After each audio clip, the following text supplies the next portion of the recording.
So Tizita is a doula and does a lot of work with the youth and community building. And with you, Tizita, I really just want to talk about how do we take care of ourselves during this time. As women, as mothers, we're expected to consume all of this traumatizing images and stories, and still expected to show up and take care of our families, expected to go to work and be okay. Outlets to really talk about how we're feeling, how to process it, and really begin to heal. How do we take care of ourselves and make sure that we're well and, here for everyone else, but also here for ourselves? First and foremost. Yay, cheers. Cheers, stay hydrated. Talk about self-care. Yes. Okay, thank you, Barry. Thank you for everybody else too. And it's kind of funny that we had this conversation that we thought, oh yeah, 2 hours will be plenty. And the more and more I heard, I was like, no, this cannot end. So it's really quite refreshing. This is something that I wish I had when my kids were younger. I definitely felt like I was navigating all of this by myself in a new city, no family except for, the ones that I birthed. So I'm so grateful that this is here and that we're all connecting across the country on subjects that I think have been long overlooked or undervalued. So that said, let's just come together in that self-care, in a deep breath, wherever you are, and to just connect with your body, this physical presence that says, I want to be here. I want to be here connected and with you, and take the time to grow and myself, my understandings, as well as say thank you to this body that's carrying us, either sitting for too long in front of a Zoom call, which we've all felt, not knowing what day or time it is sometimes, of having to be our teachers, our children's everything, which we thought we already were before. Then this COVID-19 told us, oh yeah, that's right. We have a lot more of everything to be that we are for our children.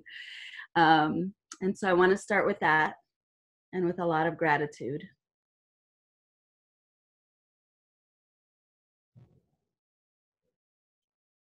And I want to thank everybody for remaining here too, because sometimes we rush through these conversations.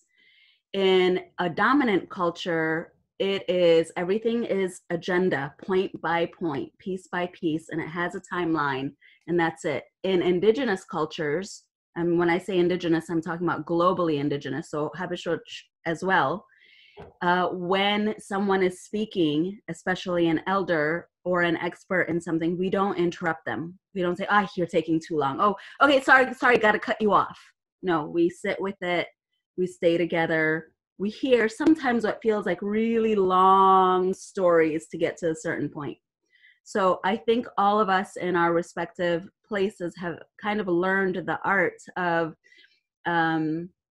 marrying these two different cultures that we're a part of, right? And not just two, probably many, but dominant culture is very, hierarchical and linear, whereas indigenous cultures are very circular and story-based. So I want to just say thank you for that. That's an acknowledgement of us staying through the long haul. I'm not going to come up with a whole bunch of different facts because I don't think that's necessary.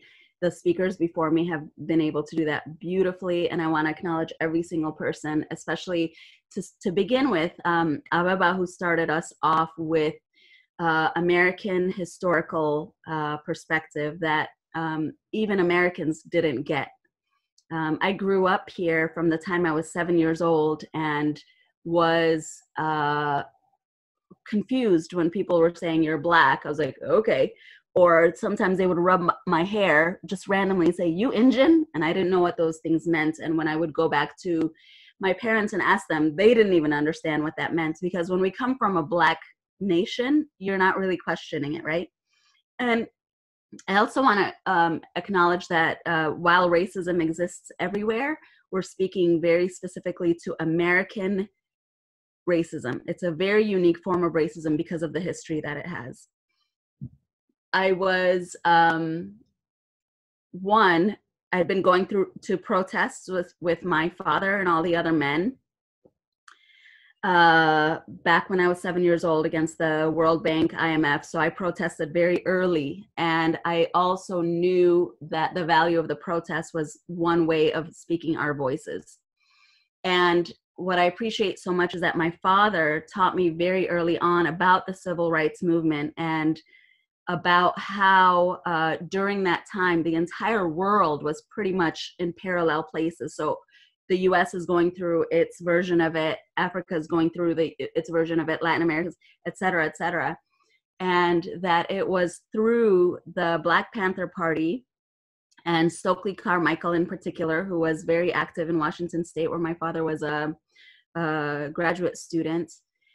And it was those lessons that then they were able to take back home and really practice civil disobedience, peaceful protests, and the like. So I've had that training from very early on. And of course I had to learn, I think I got away with it as a kid. It's like, oh, this girl, she's just curious, as a kid. But as a girl child, I also learned very early on that it was intentional, that I wasn't there to serve these men coffee or dabo or anything else. I was there as a protester myself. So that form of activism and whatnot has been with me throughout, and it eventually led me to participate in a something called the Interfaith Pilgrimage of the Transatlantic Slave Trade.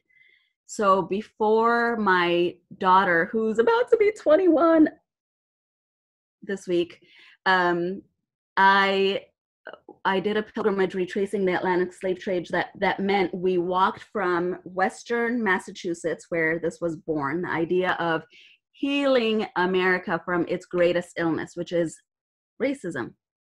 So a bunch of us, I would say at a core 35, but that would swell to thousands in larger cities, we retraced the transatlantic slave trade, which Ababa showed us the pictures of, the image initially of like how from Africa, the way that the ships traveled. And so the way that it traveled into the US and set place in Jamestown and went along the eastern seaboard, we did it backwards. And it was purposely backwards because we knew that this country, the earth, the trees, the stones, they are carrying all of this illness, not just the people who are passing on these racist behaviors and views, whether consciously or unconsciously, that this has been happening. So we would walk about 25 miles a day all along the eastern seaboard, which for the US took about 6 months to make it to around the Florida Keys, around Key West, and then sail through the Caribbean, through like Cuba, Haiti, Jamaica, all of those, like all of these Caribbean places into Brazil, and then back into Africa, West Africa, and ended 13 months later in Cape Town, South Africa. The reason I bring that up is because I was the only directly knowing where from Africa she is person there. So it was pretty diverse. Lots of Japanese folks came, because it was also part of it was an interfaith thing. So there was a lot of Buddhists that were there. So a whole contingency from Japan and from, just literally all walks of life. And people would say to me, well, why do you care? Your people were never colonized. Your people were never enslaved. And I would say, why wouldn't I care? Number one, as a person with this type of melanin, knowing this country that I have greatly benefited from because of the people who came before me, why wouldn't I care? And number two, what makes you think Africa and Africans are so limited that we didn't inter-educate and intermarry and commerce? And so, just trying to dispel all of this misinformation that, as Africans and then as East Africans, that we're so different because our hair looks different and our, all of those things. You're not African. Why? Africans would even say that to me. Why? Your nose isn't big enough. Your hips aren't, your lips are, excuse you. So there's a whole lot of education going on. And so that pilgrimage was the reason that when people want to butcher my name, I don't allow them to. I give them the time to learn my name and pronounce it. Mind you, with respect to, there's a lot of people from different countries that simply can't. Like Latin American countries, I get it. Is not a sound. So Tizita is hard. Tizita, sí, pueden, right? They can call me Tizita because I give them permission. But I'm not going to let them say, I'm just going to call you T. I probably won't answer. But anyway, because I don't know who T is. So that was a great sense of pride for me. And so for me, from early on to identify as Black, and mind you, tell me, your skin isn't delicious after it's been kissed by the sun. Come on. Like, I'm pissed off right now in Washington State. There's been so much rain. I'm like pale. I know people get upset when I say I'm pale. I'm like, y'all don't know. Like, I get this golden, juicy, delicious, coppery, bronzy. Like, I think I'm trying to do it with my hair. Anyway, so it's something that I celebrate. And it wasn't necessarily from having an Ethiopian background that I got to celebrate that, because, Ethiopian moms, Habesha moms, it's like, get out of the sun, you're going to turn too dark, stay out of the sun. And I was that child who never listened. I was like, sun, and I'm still that child. No apologies there. So in this day of walking this road from a 7-year-old brand new person to America, 1984. Oh shoot, Ethiopia is only known for its starvation and famine, and we don't have a history other than that, So that kind of forced me to do a lot of community building, a whole lot of like learning about myself, and thank God for the Jamaicans and Rastafaris, because those are the only people that ever shared anything positive about Ethiopians, from day one, and so a lot of self-learning, and which, when you're learning for yourself, and this is one thing, this is what I love about youth and community development, is I love breaking down all of those like structures that we have and say to the youth that I work with, don't forget, you're actually the teachers. You might not want to let your parents know that. You might not want to let your teachers know that because they want to hold on to their authority. But I promise you, you are teaching them every single day. Many times they're the translators. Many times, or interpreters of what is happening societally, right? Because our parents are so focused on one, survival, providing. And I remember my dad said to me, who told you were in America? I was like, huh? What kind of question is that? I was like, as long as you're under my roof, you're still in Ethiopia. That's how you're going to operate. It just was so hard, because I'd look at my friends and I'd be like, dude, like, why are my parents so crazy? We're not in Ethiopia, clearly. So it was up to the child to have to navigate and charter those very confusing waters of identity. So with identity, I want to say that if your children are looking in a mirror or looking at you as their mirror, and this is a mirror is actually the part of the meditation that I want to do later, then what are they really seeing? Are they seeing love? Are they seeing a whole and complete person? Or are they seeing statements and judgments and proclamations of who they're supposed to be, how they're supposed to speak, dress, dance, act, what accents they're allowed to have or not, what they are allowed to stand for or stand with. And so they pick up on that from early on. And I think somebody had said, you know, at 6 months, we learn race. We actually don't learn race. Race is a construct. And so I have a very difficult time half the time using the words black and white, because these were constructs created for economic gain by white enslavers of Africans. And quick little side note, I want everybody, one thing that I'm incredibly anal about is, please don't say the slaves this and the slaves that. They were enslaved. It was people who did this to people. It was not people who are nothing, who are less than nothing, that like, just call me a slave. No, these are people who were stolen from their homes, who were negotiated, who might have been servants for, you know, things of war within their countries, who were traded for rum and gold or whatever crap that is, you know, absolutely worthless and has this connotation to this day. They were enslaved, and through all kinds of systemic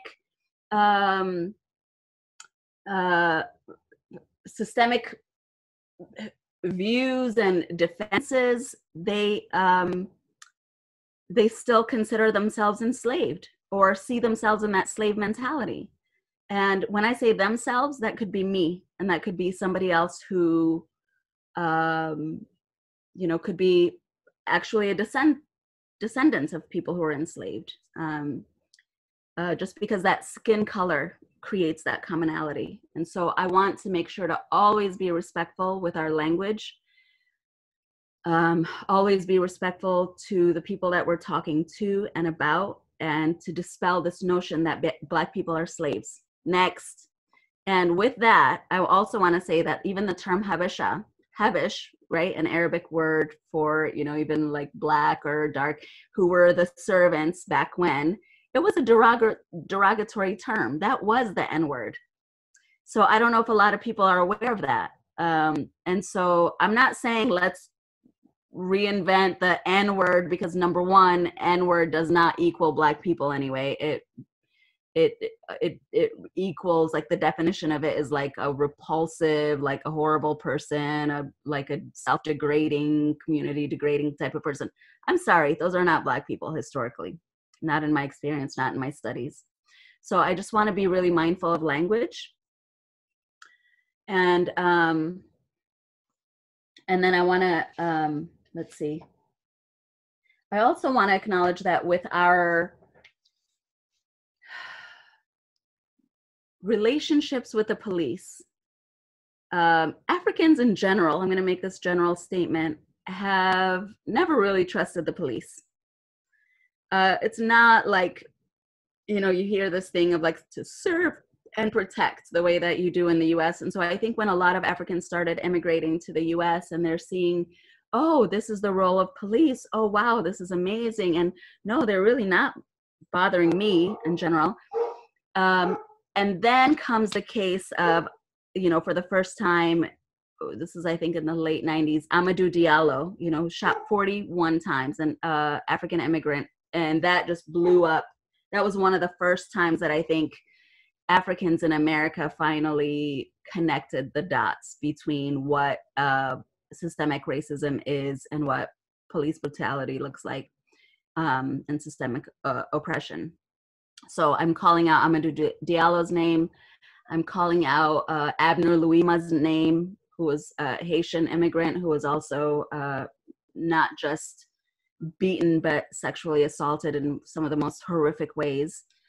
And then the names of recent, which for me, you know, I woke up, what was that, last Wednesday morning or Tuesday morning, with the story of Amy Cooper in Central Park, a white woman who was weaponizing her privilege to literally get a Black man shot or imprisoned.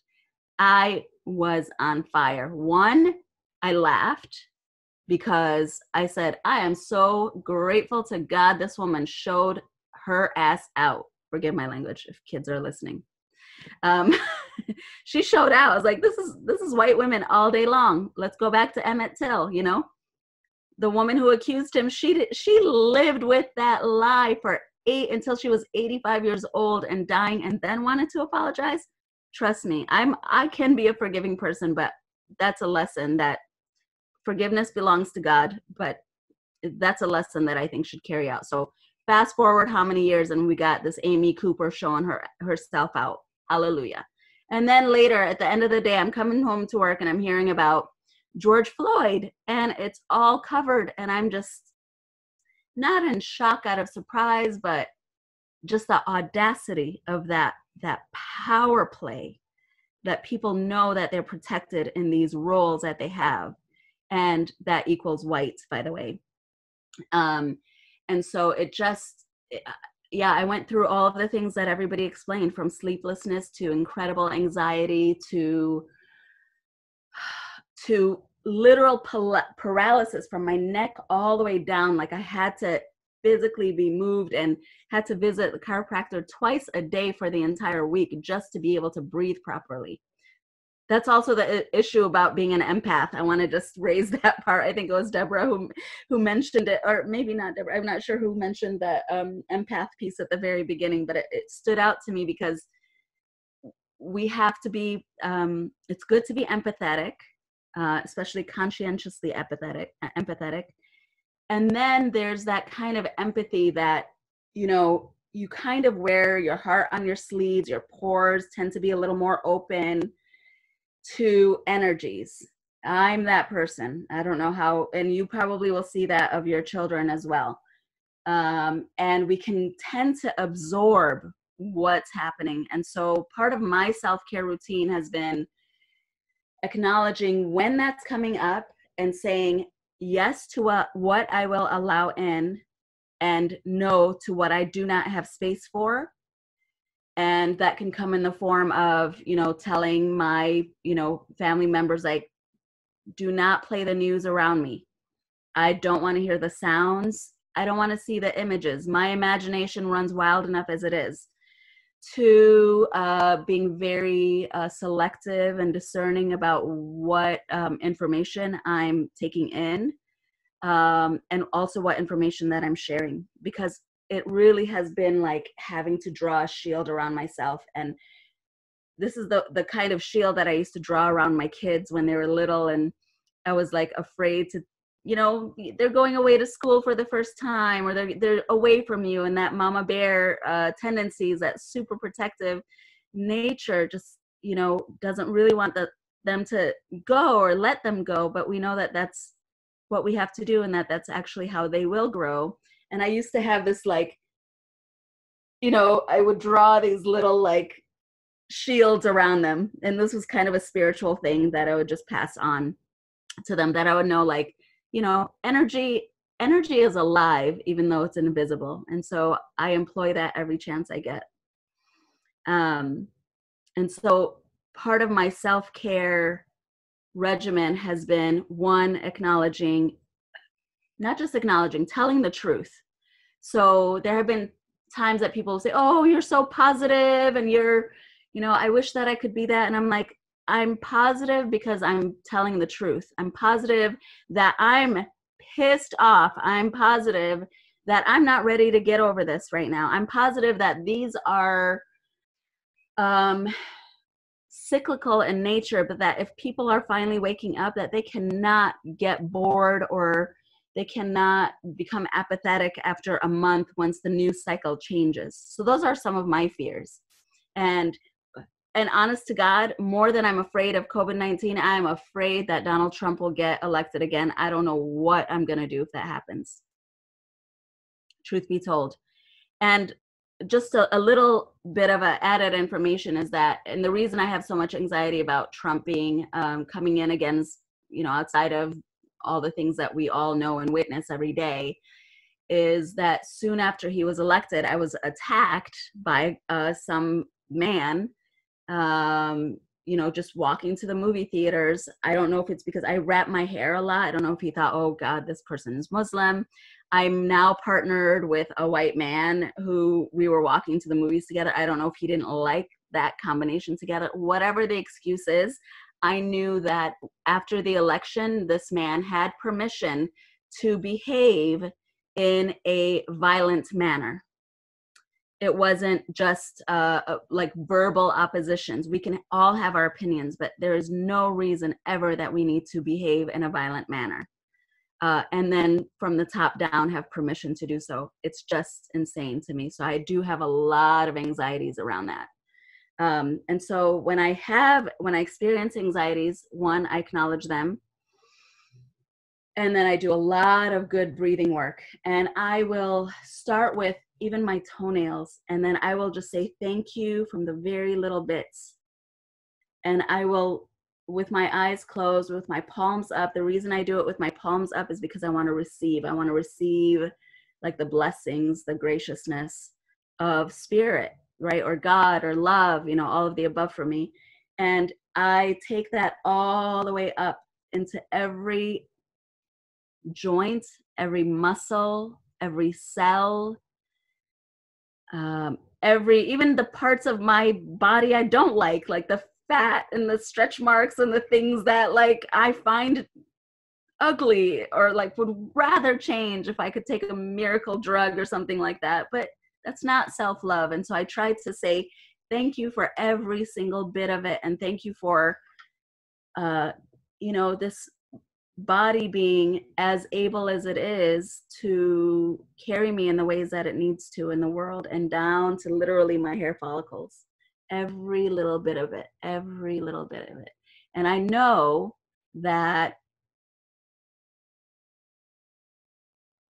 if I nurture that, then what I'm really doing is being that reflection of love, which I believe is when people say God is love, and when people say we come from love, I think that that's what we really are. And so when you look at me and when I look at you, I want to see God. I want to see that beautiful presence of, I want to be worthy of representing love like that. And I mean all big love. I mean, and when I say love is discerning, right? It's also kind. There's all these things that are written about love in every possible scripture. And regardless of religion or anything else, when I see you and when you see me, are you seeing love? If not, then I'm not representing myself fully.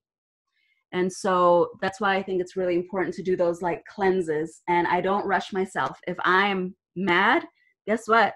That's where I'm going to be until I find a way to release it. And I want to release it. If I'm sad, if I'm in anguish, and the worst thing, okay, so this is going to be the doula part of me to say, right? We don't hold our breath.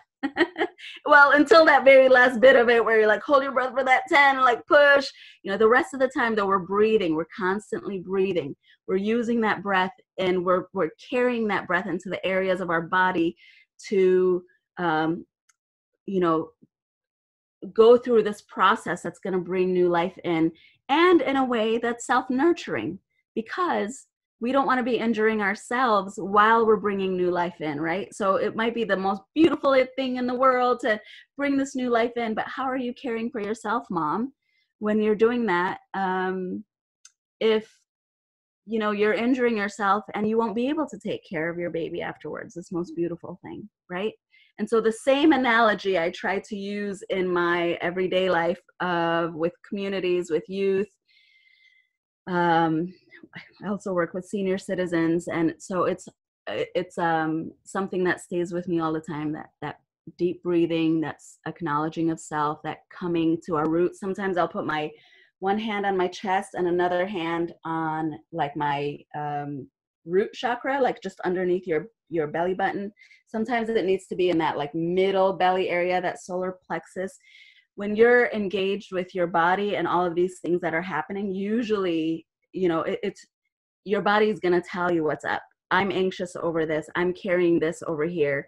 I'm carrying these wounds and this. Why do I have this ache that stays with me all the time? Well, what is it that you need to heal?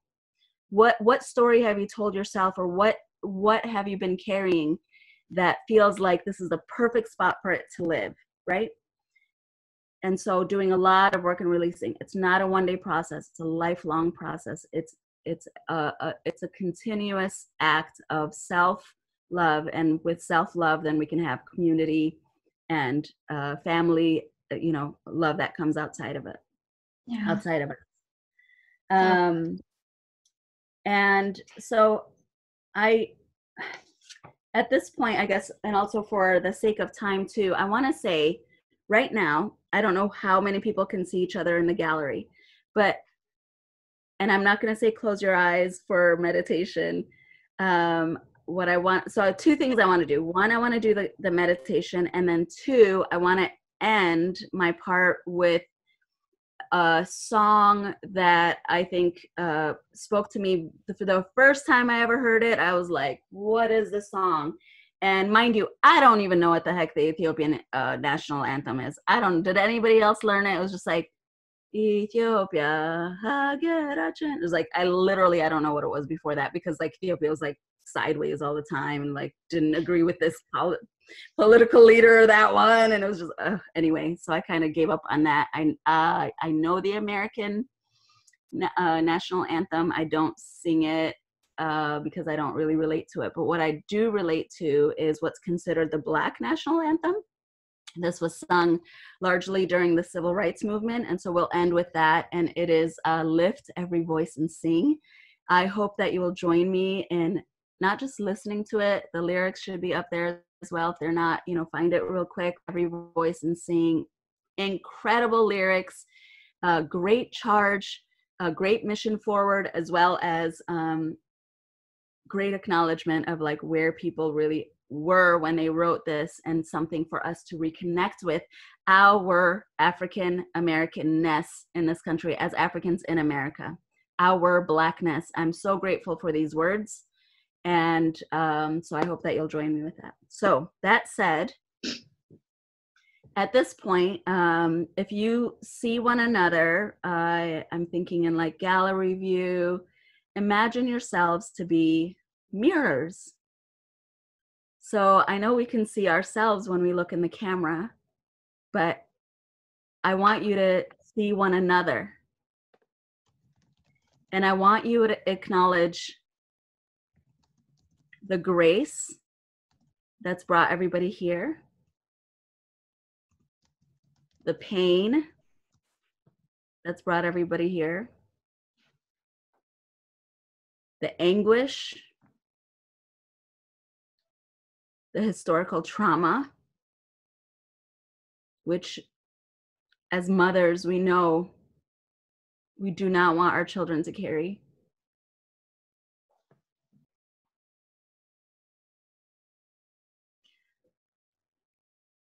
And ultimately, I want you to acknowledge the love that is what's going to be needed to heal from all of this.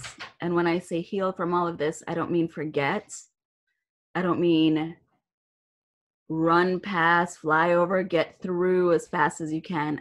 I mean sit with that pain. Sit in that place of empathy with yourself and with one another.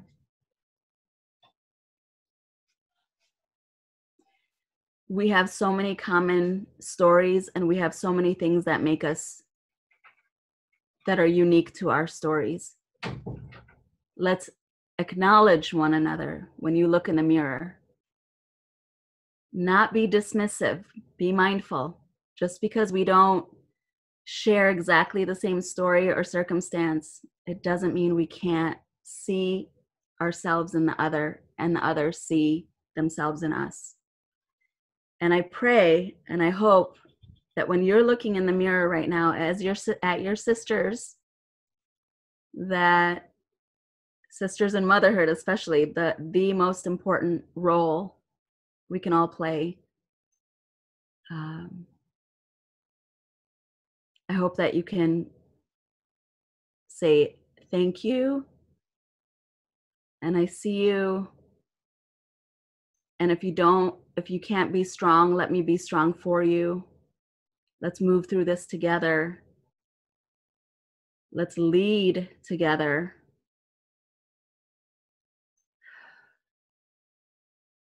Let's support our children in their leadership. Let's be bridge builders and peacemakers, because the opposite is already happening all around us. And also, let us please not get weary. Let us please not lose faith or sight. And next time you get a chance to be outside, I hope that you will put your feet and hands in the dirt, in the earth, and say thank you, and remember that we're all a part of it. And when we have certain powers and privileges, may we use them to serve our communities and one another. And also, with the practice of empathy, I also want us to remember that empathy does not mean you fully acquiesce into anything, into a belief system, because there are times that so much empathy can lose sight of whatever else is happening. Hence, lots of terrorist groups where we're so empathetic about a particular cause that we forget to see the whole. And with that, I'm going to say, with that example, I'll say, this is why we say Black Lives Matter. It's because we really do eventually want all lives to matter. And it just doesn't right now. We're just not there. That is not our reality, and that is not our practice. So as my mirrors, I thank you. One, I'm like, why the heck are they so dang beautiful? No salons are open. There's like no, who's doing your eyebrows? Who's like, sorry to be petty, but I'm thinking, holy, what is going on? These women are gorgeous. So I really thank you for that, for being my mirrors in that and having this conversation. I'm so glad for especially the mamas of the little ones that you have a big community to do this with. I'm happy as a mama of college age students that if there's anything that I can add or share, and I got lots of great tricks, by the way. If you ever want to hear about them, I could share that will like keep them in line without, oh, and this is the other funny thing I was going to say. So doula, you know, doula in Greek means mother's helper. So I always, when I talk to Habashoch, it's like, why would you, I don't understand this doula thing, because they're hearing doula. And I'm like, no, we're not getting a doula. We're not getting spankings. No, that's not. So thank you from the bottom of my heart. My spirit is with you. I'll continue to do what I can on my part. Barry and all the panelists and everybody else who stayed with us, thank you. And if Barry, would you mind playing Lift Every Voice and Sing, and perhaps unmuting everybody so we could hear your beautiful voices. I don't care if it's a hum. You could do your you could do whatever you want. Just show out and let's be together and let's just celebrate this opportunity that we could, in whatever tiny amount of way, feed our souls, feed one another.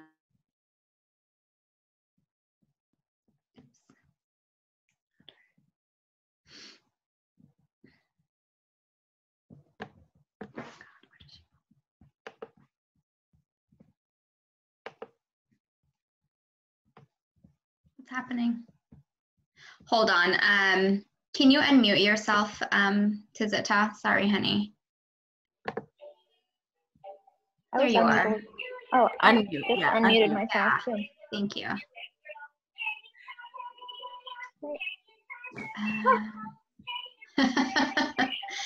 Oh, thank you for sharing that. There are times that like I hold everything in, and then yeah. when I get these beautiful moments, it's just like, you gotta, you know, like one thing with Hazen, by the way, I just want to say this before the song plays, is I think that might be the thing that's missing right now for me, is I didn't go out to protest, one, because I'm working with vulnerable communities. I didn't feel it right to, you know, further cause any harm. And two, we wail, we weep, you know, why were the Bob Marley and the Wailing Wailers. They were called the Wailing Wailers because they got from, you know, the cultures of the, you know, from the Kushites, the ancient Egyptians, you know, they wail when you're wailing and you're calling somebody's name and you're telling their story. These tears are the waters that wash them into the next good life. And come what may, they said yes to coming into, their spirit said yes to coming into life right now. They are, you know, our teachers in so many ways, like George Floyd and Manuel, forgive me, I can't remember his last name at this moment, but and so let's do that Habesha thing that we do so well during Hazan, and tell their stories, carry their names, let our tears actually flow, let our children see that we are crying. Let's cry together with our children. Let's let them know that we too are feeling exactly what they're feeling, even the confusion, and that we're discovering solutions together. And the solutions are, one, self-care. And then with that self-care, we could bring it out to others. And the way that I do it with my older kids now is, for all the news and everything they consume, if it's like even 1 hour, they have to spend an hour consuming something else that feeds them. I don't care if it's a freaking Disney song, you know, like something that drives me crazy, or K-pop or something like that. It's just something, some feel-good thing. All right, lift every voice and sing. Thank you, Barry. Help us spotlight and add this screen.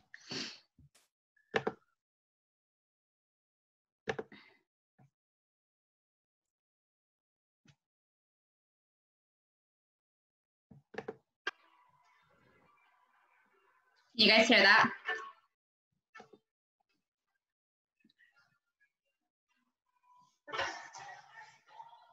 Can you turn it up? Earth and heaven ring. I might be able to play it. Ring with the harmonies of liberty. Let our rejoicing rise high as the listening skies. Let it resound loud as the rolling sea.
Till now we stand as where the white gleam of our dark past is cast.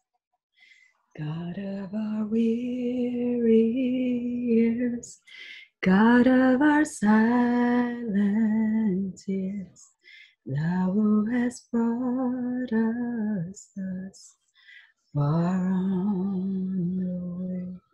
Thou who hast by thy might led us into the light. Keep us forever on thy path of grace. Lest our feet stray from the places, our God, where we met thee. Lest our hearts, drunk with the wine of the world, forget thee. Shadowed beneath thy hand, may we forever stand, true to our God, true to our native land.